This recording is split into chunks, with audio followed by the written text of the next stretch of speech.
তুমি কি করছো? কেউ দেখে ফেলবে তো। দেখো, সবাই দেখো, তুমি বাইরে পড়তে যাওয়ার পর থেকে আমাকে তো তুমি ভুলেই গেছো।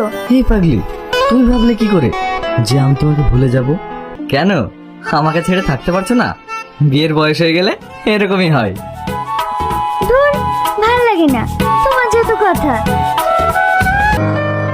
কি ব্যাপার, তুহিনাকে দেখতে পাচ্ছি না? ও পড়তে গিয়েছে নাকি? না না, ও বাড়িতেই আছে। তুই না বলে আসিন, তোমার কাজ কেমন চলছে? ভালোই চলছে আঙ্কেল। ভালো আছেন আন্টি? বাবা, তুই না তো অনেক বড় হয়ে গেছে। হ্যাঁ ভাই, ওকে নিয়েই আমার যত চিন্তা। ওর যত দিন দিন বয়স বাড়ছে, আমার তত টেনশন বাড়ছে। এতে আবার চিন্তার কি আছে? আমাদের মেয়ে দেখতে খারাপ নাকি? তুহিনা যা সুন্দরী, ও ঠিক ভালো জায়গায় বিয়ে হয়েছে। ভাই, আপনি যদি কিছু না মনে করেন একটা কথা বলবো। হ্যাঁ বলেন। তুহিনের সাথে আগুনের বিয়েটা দিলে কেমন হতো? কথাটা আপনি ঠিকই বলেছেন, কিন্তু আগুনের তো এখনো পড়াশোনা শেষ হয়নি।